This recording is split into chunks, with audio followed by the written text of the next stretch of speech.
Well, welcome to this special gathering of the Canadian Club of Toronto as we celebrate Queen Elizabeth II's Diamond Jubilee. Fitting that lunch today should be here in the Royal York's Concert Hall, the very place Her Majesty spoke to Canadians as her last visit to Canada drew to a close on June 5, 2010. The links between Canada and our royal family are both profound and enduring. And just how has the Queen and her family found such a warm place in the hearts of so many Canadians? I think it's pretty fair to say that the Queen has worked pretty hard at it. She's visited Canada 22 times during her reign and traveled to every one of our provinces and territories. Just after a year ago, it was the first place that the Duke and Duchess of Cambridge visited after their wedding. And the Prince of Wales and Duchess of Cornwall will be in Canada this year as part of the Diamond Jubilee celebrations. But more than just royal visits, the role of the Queen and her representative, the Governor-General, are fundamental elements of our parliamentary democracy. It's something we are reminded of when the role of Governor-General very much came to life during the years 2004 and 11 when we had minority governments. In fact, I think you could observe that Canadians are renewing their attachment to the monarchy. Last August, Royal was restored to the names of Canada's Air Force and Navy. Today, our guest, John Fraser, will share his thoughtful view on the monarchy, its role in Canada today and the years ahead, and he's told me he'll share some royal secrets as well. I'd say that there's no one better informed or more articulate on matters royal in Canada than John Fraser. In addition to serving as Master of Massey College at the University of Toronto, where he plays a really unique and remarkable role in facilitating a dialogue that takes place nowhere else in this country between academe, business, and civil society. He's had a long and distinguished career as a journalist, starting as a summer student copyboy and junior reporter at the Toronto Telegram at age 16. He went on to great success. His work published in leading journals right around the world. The winner of 3 national newspaper and 7 national magazine awards, he adds the distinction of being named Editor of the Year. He has 10 books to his credit. And of course, John has written extensively on the royal family. His recent book, The Secrets of the Crown, Canada's Affair with Royalty, is a must-read this Diamond Jubilee year. For a lifetime of work, he was made the member of the Order Canada in 2001. John Fraser, the podium of the Canadian Club, Canada's podium of record, is yours.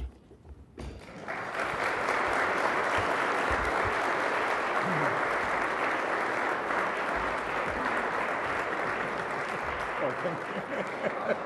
Here, we have to go this.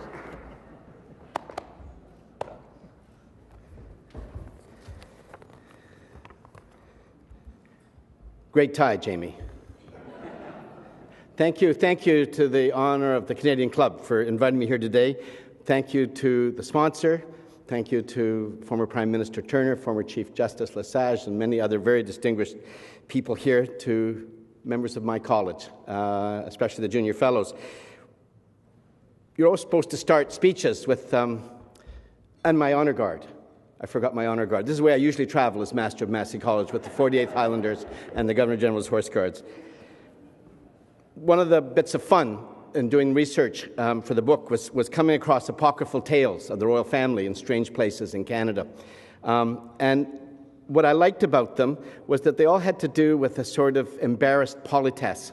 And I've seen it happen at Massey College. I just recently heard a great story, an example of this, in which a junior fellow of my college, who's a graduate student, and was assigned to a member of the Quadrangle Society of the college, and it's just an exchange of meals. And the quadrangle in question was Graham Gibson, the husband of Margaret Atwood, and he was invited to the Gibson Atwood house.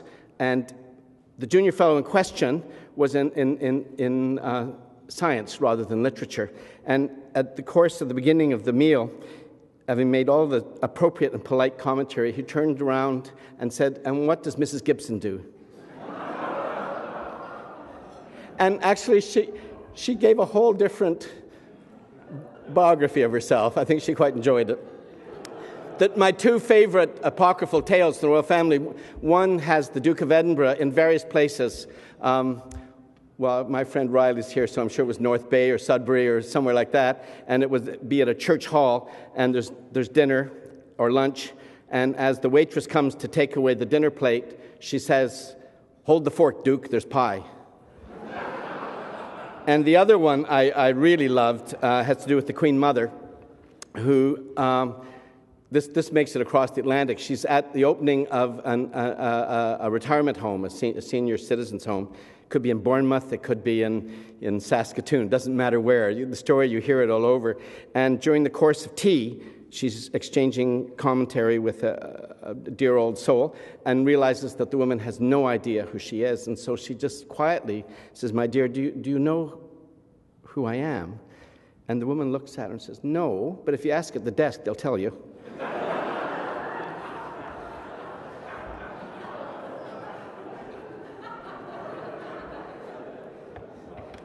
So I'm here to tell you about how I became a flack for the House of Windsor.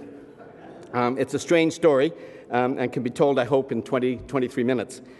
It began with a challenge debate. I am a lifelong lover of the Crown of Canada. I think that's one of the things that makes this country tick in a quiet and unostentatious but useful way. But I have watched the erosion. Contrary to that wonderful introduction from Jamie, I've watched a certain erosion, particularly in the communities I live in, journalism and in academia.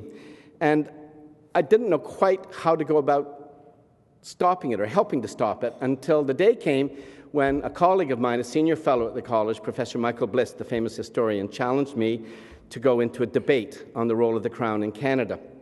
And he and another colleague of the Disputatious School had concocted 4 debates on irritating themes in Canada. One was Pierre Trudeau is the worst prime minister in Canadian history. We were right to hang Louis Riel. Multiculturalism is a failure. And the one Professor Bliss decided I should go up against him was called "Off with Their Heads. The Monarchy is a Dangerous Relic from the Past, and it's time to send the House of Windsor packing." And the thing I liked about Professor Bliss was his passion as a Republican. He was a Tory and a Republican, which sounded weird to me. And I was a sort of middle-of-the-roader, a red Tory and a monarchist. But I thought, okay, well, things are changing a little bit. The Queen got a wonderful reception in Ottawa, Canada Day. The new Prime Minister is sort of sounding a little more positive. Even though he never danced with Princess Margaret, like someone in this room has. Anyway, I thought, okay, I'm going to go to bat for something I believe in. And even if somehow this country decides to get out of supporting the Crown, I'll at least have had my say. And the first big shock was over 1,000 people turned up for the debate in the great concourse of the Royal Ontario Museum. That was shock number 1. Shock number 2 was I won it. Won it about 65-35. What I didn't win was a small group who were waverers, and I was trumped by Professor Bliss at the end with a particularly unpleasant attack on Prince Charles. And I wasn't ready for that. I didn't realize you could have a formal conclusion. So I was a bit chagrined that I'd let my side down. But fortunately for me, Mr. Ken White was in the audience, the guy who seems to run Rogers' publishing empire and an old friend from my days at Saturday Night, and he asked me if I would write some essays on Crown and Country for Maclean's. And then a saint-like figure who's sitting at a table down here, Sarah McLaughlin, the publisher of Nancy Press, said she'd like a book on the Crown to coincide with all the events that were happening. So I was off and running. And then the debates were so successful, they decided to hold it again in Ottawa, and they're going to hold it again in Edmonton and Calgary and Vancouver, and they're paying. So I'm onto this in a big way. What I hadn't realized is that once you can In a fair hearing, once you can get people beyond the things that they find strange about having the Crown in Canada, you can actually make a case. You can't win over everyone. It's a bit like opera. If you don't like the music, the plot's not going to do it for you. But given a fair hearing, you can make a very good case for the Crown in Canada. The motion that these debate series, which are part of the Monk series on history debates, was pejoratively framed to irritate people like me, and who think that the Crown is one of the number of reasons why this has been such a successful country for 150 years. On the other hand, I don't actually think people think in Canada that they live under a monarchy. It sounds like a strange thing to say. I don't think we ever did. I don't think even during the famous Diamond Jubilee celebrations of Queen Victoria that we thought we lived under the Canadian monarchy. It doesn't sound right. We don't hear the phrase very often. We don't even hear what I like to think we have, which is monarchy light. We don't read it. We don't think it. We don't sense it. And at the same time, I don't think we think of ourselves as living in a republic. That sounds even more weird, the Republic of Canada. So what do we have? And who are we? And what can we call our system? Because we certainly have a queen who wears a crown and who has an heir who may yet become a king. In the Royal York Hotel, of all places, I humbly offer this convoluted definition of the true north, strong and free. For the better part of 6 decades, believe me, it's the best that I can come up with. Here goes.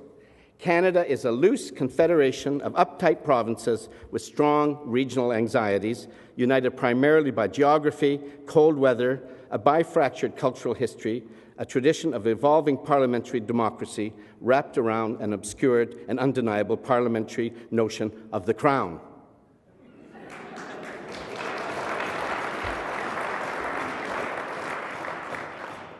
It's a notion that riddles our history and constitutional record. Nevertheless, is featured in everything from seemingly half our place names in schools and streets and theatres to vice-regal appointees, royal assent for legislation, and also through things like crown land, crown attorneys, crown highways. Outsiders notice this all the time, but we take it mostly for granted. That's us. That and a native instinct for self-deprecation in order to avoid criticism. When I debated with Professor Bliss, I delighted to take issue with the word dangerous. I mean, it was incredible. He really tried to make an argument that this was a dangerous institution. So I wanted to meet the Canadians who woke up shivering with fear in their beds when they realized that Elizabeth II was still on the throne. I want to meet the poor sod, terrified to drop off to sleep at night by the thought that the Governor-General might make the Prime Minister wait 2 hours before allowing the prorogation of Parliament. I need to meet the aesthete, terrorized by the prospect of ever having a conversation with Prince Charles on the subject of genetically modified tomatoes. Show me a speaker of a provincial legislature who keeps his eye forever peeled at the entranceway to his or her chamber for fear that a power-crazed lieutenant governor will suddenly come bursting through, seize the mace, and retake the throne by force. The only actual danger I can see attached to the Crown in Canada is that we can be made to look like a bunch of immature children for not recognizing its value to us historically, or a bunch of irresponsible meddlers who want to fix something that's not really broken. So I took exception also to the word relic and the contempt implicit in it, to the abdication from our own everyday reality that it represents. There have been so many attempts to diminish the role of the Crown in Canada over the past few decades. And when Professor Bliss and I first debated this issue a couple of years ago, it was before the current government had started putting into place some of the changes, including the return of the royal moniker to the 2 branches of our armed forces. This put both Bliss and me in an uncomfortable position, he of attacking his natural ideological co-religionist, and I of defending them. We're both seasoned warriors on this issue and can handle this anomaly, so we actually conduct a civil discourse on a key disagreement in the Canadian Constitution. A civil discourse, which is a novelty to be sure. My view is the Harper administration has simply replaced and returned to regular use symbols that were removed without any real prior consent and were part of the fabric of Canada. At the same time, successive administrations paid only lip service to the ability of the Crown to evolve within the Canadian story. And to me, this quiet evolutionary process is one of the glories of our country. Amongst other things, it gives us some clear delineation between ourselves and our chums south of the border. So let's look at the United States for a moment. It's not just that the Crown gives Canada a really useful sense of separate identity from the States. So far from being a relic, we can point to an evolving Canadian Crown as a sign of how Canadians carry their history forward. A sovereign nation, with its own definition of a sovereign, can point to the devolved powers of the Crown as a sign of how deliberate and systematic our democracy is. Our sovereign can do nothing without the will of the people expressed through Parliament. In the United States, it's seemed to me for many years they keep re-electing George III every 4 years. When the Americans had their revolution and set about defining their new head of state, they modeled it on a Hanoverian monarch, except it was to be elected indirectly by a college of electors. Many of the powers of an American presidency today, from appointing his own cabinet without reference to a legislature or declaring a state of war, can be traced back to an 18th century concept of state leadership. Of course, there are checks and balances, but there's also a kind of stratification and rigidity to the office that we have evolved away from, and it's very evident these days. We have learned some important things about ourselves and about the Crown in the past couple of years. One of the things is its resiliency. I think this is partly thanks to the clear sense of duty of our Queen, which the Jubilee helps us to focus on. I'm bemused by the respectful Republican argument that once our Queen is dead, it will be the appropriate time to replace the system. We won't do it now because we're polite, because we're Canadian, and she's done such a good job. But once she's died, we can start frothing at the mouth and start choosing our first president. But first, let's have a referendum, just like Australia, and check out all the fault lines in this country, which we have worked so hard to keep in check all these years. And what about Australia? They did have that referendum a decade and a half ago on whether to abolish the monarchy, and it turned out not to be about the monarchy, but the ugly feelings Australians had about the central government's desire to dominate regional politics. Better the devil known than the unknown is not really a stirring argument on behalf of the Crown, but it still operates as a motivating force. And if you don't believe me, hold a referendum in Canada. Instead, I'm arguing that we continue along the way that has helped define our country as has come to all of us. Our Queen is the latest in a long golden chain that connects the Canadian story. The mystery and magic behind our constitutional arrangements are all tied to a hereditary monarchy. It's our past, which, if denied, will confound our future. It's our dignity, which, if cast carelessly aside, will make us a crasser people. And it's the protection of our rights, which, if abandoned, could lead to demagogic manipulation of our excess. Most important of all, the Crown defines our uniqueness and is evidence of a mature community that can carry forward its history and heritage and uniqueness with pride. That's where I got with Professor Bliss. I thought I'd done well, and then he brought in Prince Charles. So what about Prince Charles? What about Prince Charles? Throughout most of his adult life, he's been subjected to more ridicule, innuendo, outright fabrication, and grotesque invasion of privacy than almost any other individual alive today on the public circus here. Part of the problem, of course, is that he has opinions that some people disagree with. An equal part of the problem is that the women in the House of Windsor live a long time, and he's been in the waiting line longer than any heir in the throne in history. The longevity of the Windsor women is not a joke, at least not to him. Our Queen looks set to break even the record of her own mother, who saw out her century. Since Charles was born in 1948, and the Queen won't reach her centenary till 2026, and say we give her 2 years of grace following that epical moment, Charles can look forward to wearing the imperial state crown around about 2028 or 2029, at the ample age of 80 or 81. His enemies wonder if he winces when loyalists say, "Long live the Queen," which shows how little they understand Prince Charles. Everything that is decent and good about Prince Charles comes as a shock to those who insist he is a crank or a wonk or a wuss or a doofus or whatever. His skill at athletics, his bravery during assassination attempts, and check out Google for the one in Australia in 1994 if you want a definition of sang-froid. His prophetic wisdom about ecology, his genius as a loving and wise father, his careful aim at arrogant professionals like architects who enjoy obliterating or desecrating monuments of the past, such as the National Gallery in London or the Royal Ontario Museum in Toronto. His astuteness as a businessman, his support of corporate responsibility, his effectiveness in fighting social inertia amongst the young and unemployed, his inspired ability to transcend religious differences and animosity, his dutifulness to his mother and sovereign. Whenever you hear about these qualities that Charles possesses, they always seem to be presented as a footnote to a portrait of either an idiot savant at best, or more typically, a meddling, dangerous fool. And still, he waits and waits. Not once, however, has Prince Charles ever complained about the wait, not even hinted at the frustration of being perpetually second in line. Vice presidents in the United States can hardly take being in the invidious succession for 4 years, let alone 2 terms.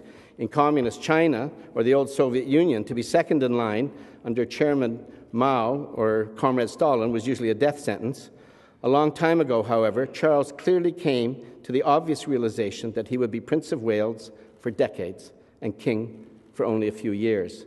And with that realization came the decision that it would be as the heir to the throne, rather than as someone sitting upon it, that he would have to make his mark in the span of his lifetime.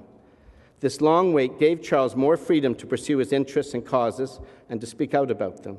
It has also allowed all of the doubters, nitpickers, naysayers, and the rest of the sour brigade among the commentariat to pick away at his role, his person, his dreams, and all his solid achievements, along with whatever turmoil and errors are also part of his life, as they are part of everyone's life. As Shakespeare's Henry V duly observes, he has become the subject, to quote, the breath of every fool. But what is especially depressing in the attacks on Prince Charles is the shallowness of the research and insight, coupled with what the observers always feel is the irrefutable logic of calling for an end to the monarchy in Canada. For me, there are only 2 legitimate questions here. Is it for certain that Charles will succeed to the throne and be King of Canada? And the other obvious one is, what kind of king will he be? I can't answer for sure the first question. It depends on how we collectively decide our national destiny. I'm one of those who intend to fight for crown and country while I have breath, but I do accept it's not up to me alone, or even up to Professor Bliss alone. On the other hand, I think Charles would make a great king. His life is much more than an open book. It is an entirely exposed encyclopedia. The first thing it is important to understand is that he has used his position of prominence to speak out on issues that inflame some observers, but he's far from being the dilettante the media so often accuses him of being. He's researched and thought deeply about issues, as well as using his position to consult widely and distinctively. More than any other member of the royal family, he understands the multicultural and multiracial world we all now find ourselves in. He has also looked deeply into the stresses of life for ordinary citizens. His compassion is easily aroused and deeply felt, and he feels a compulsion to investigate and, where he thinks it important, to speak out. Prince Charles does understand the restraints of his position and the parameters of the permissible. He's just not prepared to accept other people's definitions of those parameters. And when he speaks out, it is usually after long consultation and brooding. His own outlook on the world is dramatically different from that of, say, Prime Minister Stephen Harper, but that in itself seems to me a plus and an argument to put up against those who think the Harper administration's championing of the monarchy will identify the institution with partisan politics. On the one hand, we have a tree hugger, and on the other, we have a tree feller. But I think Prince Charles, as king, has been well schooled constitutionally and would know exactly how to handle all this. I also think we'd be lucky to have him, and he'd be lucky to have us. Thank you very much.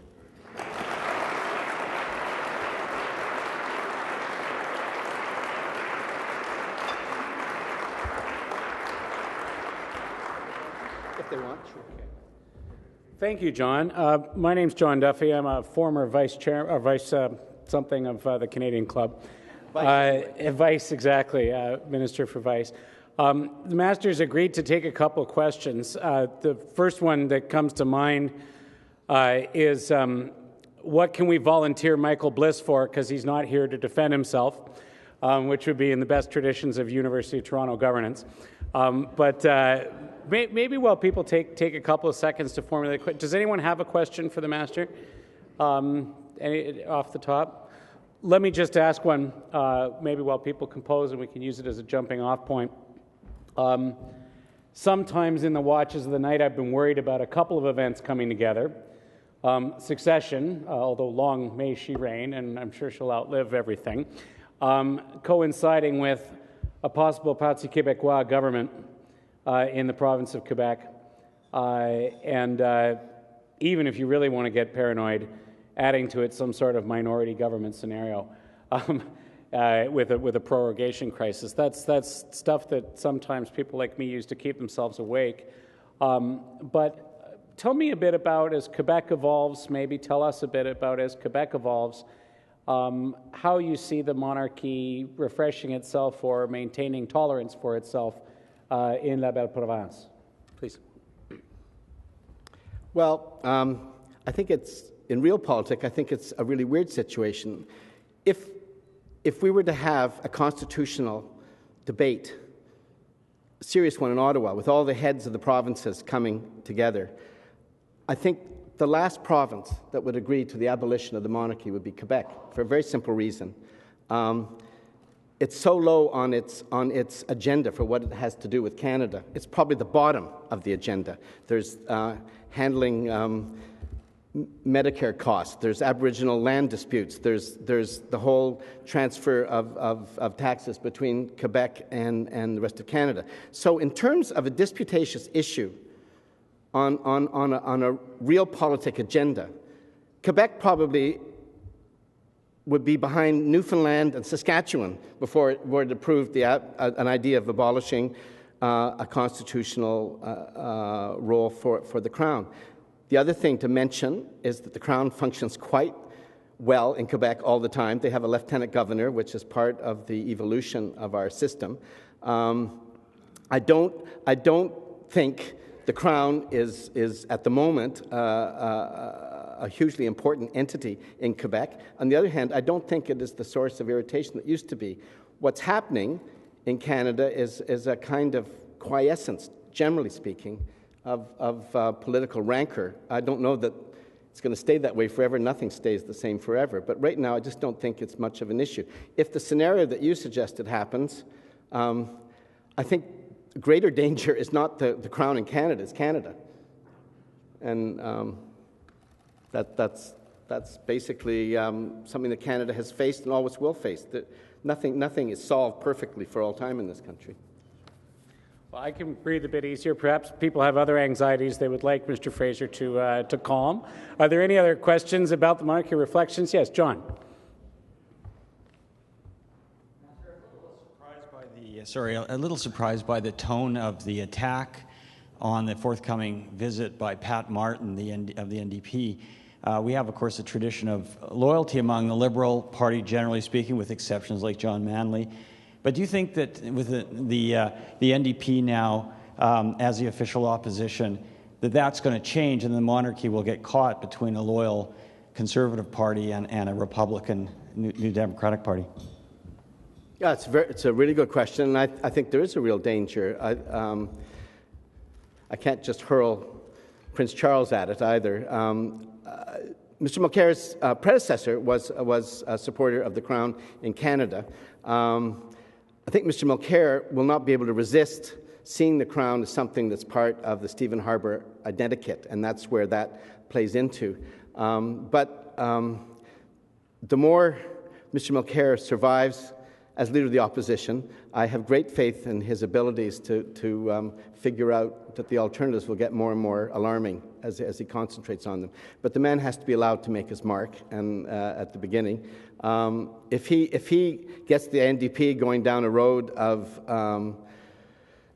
anti-Crown, I think he'll find it's a cul-de-sac that he won't like the no exit at the end. So I've got great faith in his real politics sense eventually.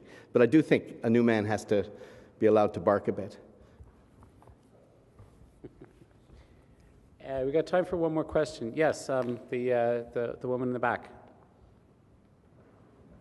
Please give us your name if you could, please, as well. Thank you.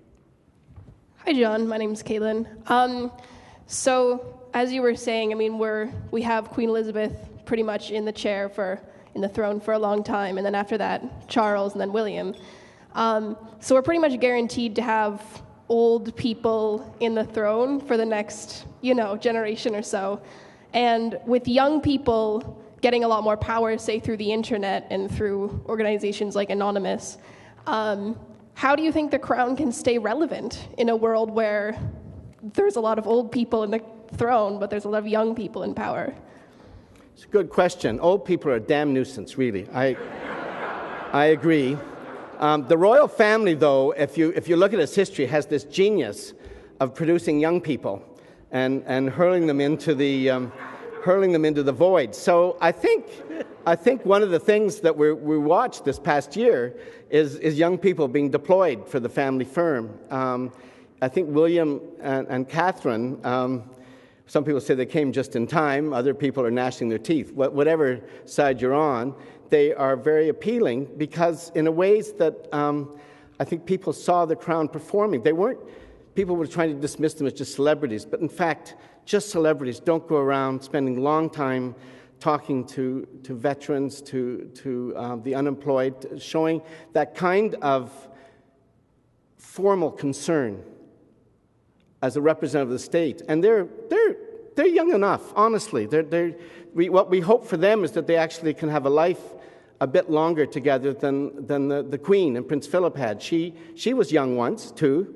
Everyone in this room was young once. But the Queen got thrown into being Queen at the age of about 23, 24, and I think she'd only had about 2 or 3 years marriage. And that's hard on a relationship. So you don't want William and Catherine there too soon. You want them to be able to have some sort of a life together, and they seem to be handling that quite well. They're a big hit in Canada. I think they should come over lots. That's a big issue as to how often we get to see them. I want them over here lots, but not so much. You know what I mean? It's like Monarchy Light. We get the best of both. We get to have our history brought forward with us, and at the same time, we don't have a royal page of the Privy Council, that sort of thing. Thank you for the question. Thank you. Thank you, John.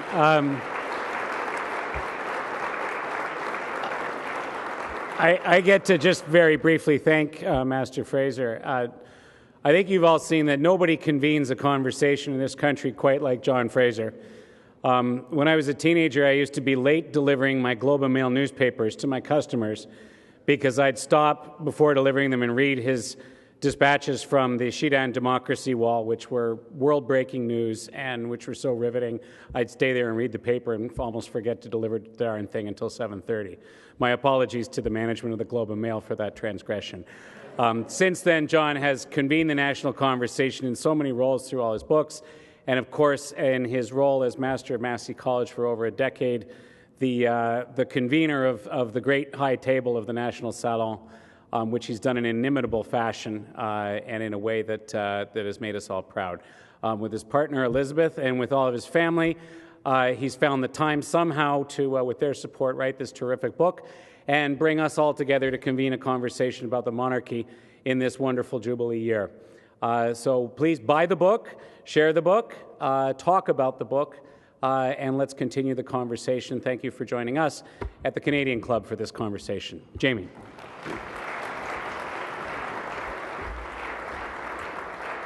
Well, thank you, John, and thank you, John Fraser, for entertaining and insightful and thoughtful remarks today.